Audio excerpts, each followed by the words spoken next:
আকাশবাণী কলকাতা, স্থানীয় সংবাদ পড়ছি সুদীপ বসু। প্রথমে বিশেষ বিশেষ খবর। সংসদের বাজেট অধিবেশন আজ শুরু হচ্ছে। আগামীকাল পেশ করা হবে সাধারণ বাজেট। রাজ্য বিধানসভার অধিবেশন শুরু হচ্ছে আজ। নতুন 3 ফৌজদারি আইন নিয়ে আলোচনার জন্য অধিবেশনে প্রস্তাব আনতে পারে সরকার পক্ষ।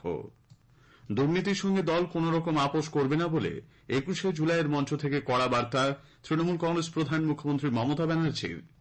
বিজেপি বলেছে 21শে জুলাইয়ের মঞ্চ শহীদ স্মরণ নয়, উৎসবের মঞ্চে পরিণত হয়েছে। সংরক্ষণ বিরোধী হিংসাত্মক আন্দোলনে উত্তাল বাংলাদেশ থেকে পড়ুয়ারা বিভিন্ন সীমান্ত পথে দেশে ফিরছেন।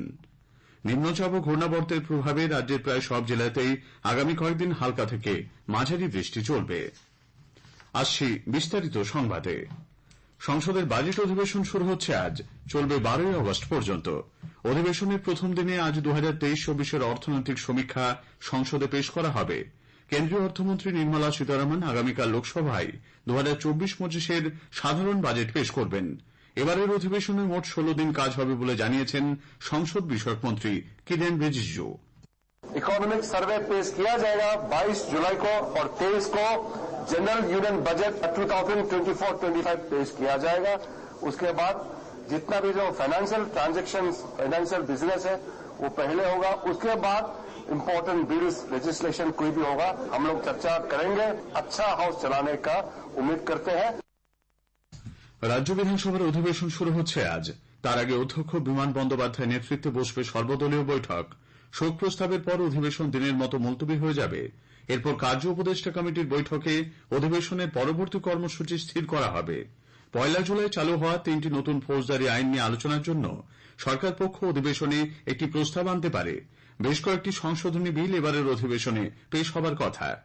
এদিকে 4টি বিধানসভা কেন্দ্রের সাম্প্রতিক উপনির্বাচনে জয়ী সুপ্তি পাণ্ডে, মুকুটমণি অধিকারী, কৃষ্ণ কল্যাণী এবং মধুপর্ণা ঠাকুরকে চলতি অধিবেশনে বিধায়ক হিসেবে শপথ বাক্য পাঠ করানো হবে বলে সূত্রের খবর।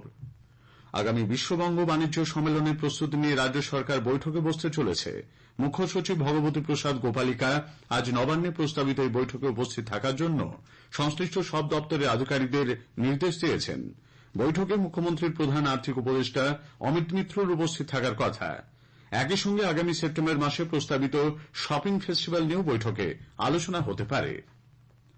দুর্নীতির সঙ্গে দল কোনোভাবেই আপোষ করবে না বলে তৃণমূল কংগ্রেস প্রধান মুখ্যমন্ত্রী মমতা ব্যানার্জি স্পষ্ট বার্তা দিয়েছেন। ধর্মতলায় গতকাল 21শে জুলাই সমাবেশে তিনি বলেন, তৃণমূল কংগ্রেস শুধু একটি রাজনৈতিক দল নয়, এটি মানুষের সেবা করার মঞ্চ। নির্বাচিত হবার পর মানুষকে যারা পরিষেবা দেবেন না তাদের সঙ্গে তৃণমূল কংগ্রেসের কোনো সম্পর্ক নেই। বিত্তবান কর্মী নয়, দল বিবেকবান কর্মী চায়। কোন কর্মীর বিরুদ্ধে অভিযোগ এলে তিনি যে স্তরেরই হন না কেন ব্যবস্থা নেওয়া হবে। দুর্নীতির সাথে আপোষ নয়, আর যারা ইলেক্টেড হয়ে মানুষকে সেবা দেবেন না তাদের সাথে আমরা কোনো সম্পর্ক রাখবো না। তার কারণ মানুষকে পরিষেবা দেয়া আমাদের সবচেয়ে বড় কাজ। অন্যায় করলে আপনারা দেখেছেন আমি তৃণমূল কংগ্রেসকেও গ্রেপ্তার করি। অন্যায় করবেন না, অন্যায় সহ্য করবেন না, এবং পরিষ্কার বলছি মা বোনেদের সম্মান দেবেন।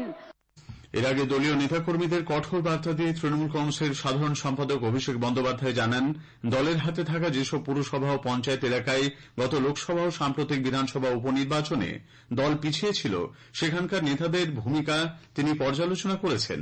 এজেন্সি দিয়ে তৃণমূল কংগ্রেসকে ভয় দেখানো যাবে না বলেও তিনি মন্তব্য করেন। আরে বিজেপির কাছে সব আছে, ইডি আছে, সিবিআই আছে, সংবাদ মাধ্যম আছে, বিচার ব্যবস্থার একাংশ আছে, ইনকাম ট্যাক্স আছে, অর্থবল আছে, পেশি শক্তি আছে। তৃণমূলের কাছে জনতা জনার্দন আছে আর লক্ষ লক্ষ তৃণমূল কর্মী আছে। আমি বিজেপির স্বৈরাচারীদের কাছে মাথা নত করব না। ইন্ডি জোটের প্রতিনিধি হিসেবে সমাজবাদী পার্টির নেতা উত্তরপ্রদেশের প্রাক্তন মুখ্যমন্ত্রী অখিলেশ যাদব তৃণমূল কংগ্রেসের শহীদ দিবসের সমাবেশে যোগ দিয়ে বলেন, দিল্লির সরকার টিকবে না, খুব শীঘ্রই সরকারের পতন হবে। প্রধানমন্ত্রী আবাস যোজনা প্রকল্পে আবেদন করেও যারা এখনো বাড়ি পাননি, রাজ্য সরকার চলতি বছরে এমন 11 লক্ষ মানুষকে বাড়ি তৈরির টাকা দেওয়ার কাজ শুরু করবে। তৃণমূল কংগ্রেস প্রধান মুখ্যমন্ত্রী মমতা ব্যানার্জি গতকাল কলকাতার সমাবেশে বলেন, ডিসেম্বর মাস থেকে বাড়ি তৈরির জন্য উপভোক্তা পিছু 1,20,000 টাকা করে দেওয়া শুরু হবে। পাশাপাশি লক্ষ্মীর ভাণ্ডার, বিধবা ভাতা প্রকল্পে বাকি থাকা আবেদনগুলি খতিয়ে দেখে পুজোর পরেই তা দেওয়ার কাজ শুরু হবে। এই সরকার ক্ষমতায় আসার আগে রাজ্যে 57.07% মানুষ দারিদ্র্য সীমার নিচে থাকলেও বর্তমানে তা কমে 8% হয়েছে বলে মুখ্যমন্ত্রী দাবি করেন। 21শে জুলাই শহীদ স্মরণের সমাবেশ নয়, উৎসবে পরিণত হয়েছে বলে বিজেপি অভিযোগ করেছে।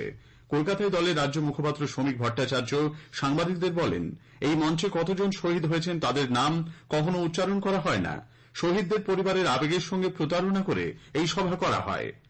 শহীদের মঞ্চে দাঁড়িয়ে কজন শহীদ হয়েছে তার নাম একবারও শুনেছেন? শহীদের পরিবারের আবেগের সঙ্গে প্রতারণা করে আজকের এই সভা চলেছে। কার্যত এটা শহীদের সমাবেশ নয়, শহীদের প্রতি সম্মান জানানো নয়।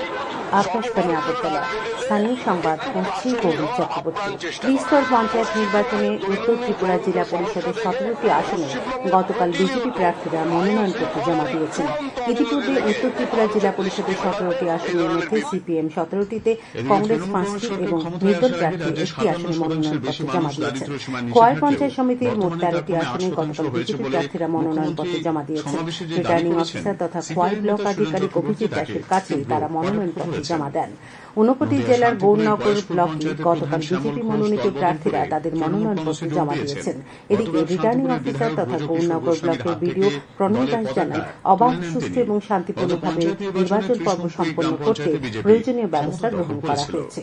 গোমতী জেলা পরিষদের 13টি আসনে বিজেপি প্রার্থীরা গতকাল মনোনয়নপত্র জমা দিয়েছেন। মনোনয়নপত্র জমা দেওয়ার সময় প্রার্থীদের সঙ্গে ছিলেন অর্থমন্ত্রী প্রণজিৎ সিংহরা, 3 বিধায়ক অভিষেক দেবরায়, জিতেন্দ্র মজুমদার এবং রামপদ জামাতিয়া প্রমুখ।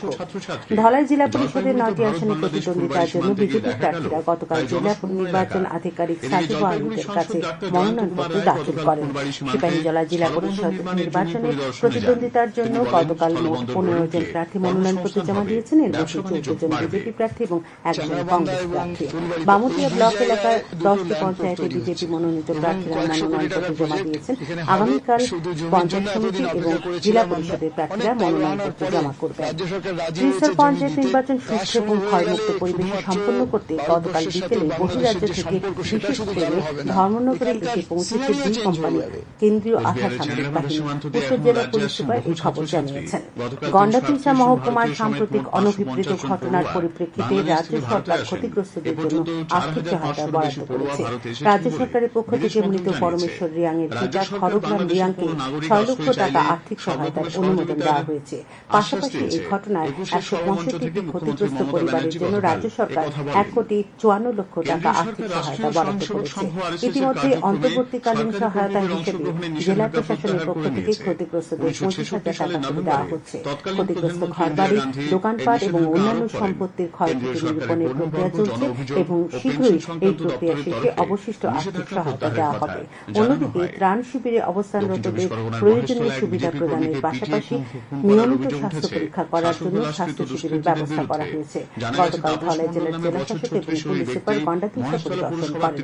জেলা প্রশাসনের পক্ষ থেকে জানানো হয়েছে, দোকানপাট এবং বাজারহাট স্বাভাবিকভাবে খোলা রয়েছে এবং পরিস্থিতি দ্রুত স্বাভাবিক হচ্ছে। কেন্দ্রীয় কৃষি ও কৃষক কল্যাণ মন্ত্রী শিবরাজ সিং চৌহান নতুন দিল্লিতে ইন্ডিয়ান কাউন্সিল অফ এগ্রিকালচার রিসার্চের 96তম প্রতিষ্ঠা দিবসের উদ্বোধন করে বলেছেন যে উৎপাদনের পরিমাণ বাড়াতে বিজ্ঞানীদের সরাসরি কৃষকদের সঙ্গে যোগাযোগ করতে হবে। তিনি বলেন, কৃষকদের আয় দ্বিগুণ করা সহ সরকারের নির্ধারিত লক্ষ্যমাত্রা অর্জনের জন্য বিজ্ঞানী বিশ্ববিদ্যালয়, কলেজ, কৃষি বিজ্ঞান কেন্দ্র থেকে শুরু করে কৃষি জমি পর্যন্ত কৃষি প্রতিটি উৎপাদনকে ঐক্যবদ্ধভাবে কাজ করতে হবে। তিনি বলেন, দেশের অর্ধেক মানুষ কৃষির উপর নির্ভরশীল এবং কৃষিক্ষেত্রে সরকারের সর্বোচ্চ অগ্রাধিকার। সংসদের বাজেট অধিবেশন উপলক্ষে সরকার আগামী রবিবার সর্বদলীয় বৈঠক ডেকেছে। বৈঠকে সংসদের উভয় কক্ষের কার্যক্রম সুষ্ঠুভাবে পরিচালনার জন্য সরকার সব রাজনৈতিক দলের সহযোগিতা চাইবে। 22 জুলাই থেকে 12 আগস্ট পর্যন্ত বাজেট অধিবেশন চলবে। 23 জুলাই কেন্দ্রীয় বাজেট পেশ করা হবে। এটি হবে নরেন্দ্র মোদী সরকারের তৃতীয় মেয়াদে প্রথম বাজেট। বনমন্ত্রী অনিমেষ দেববর্মা গতকাল নাগিছড়া হর্টিকালচার রিসার্চ কমপ্লেক্স পরিদর্শন করেন। তিনি বলেন, এই গবেষণা কেন্দ্র থেকে রাজ্যের কৃষকরা সবচেয়ে বেশি লাভবান হতে পারবেন।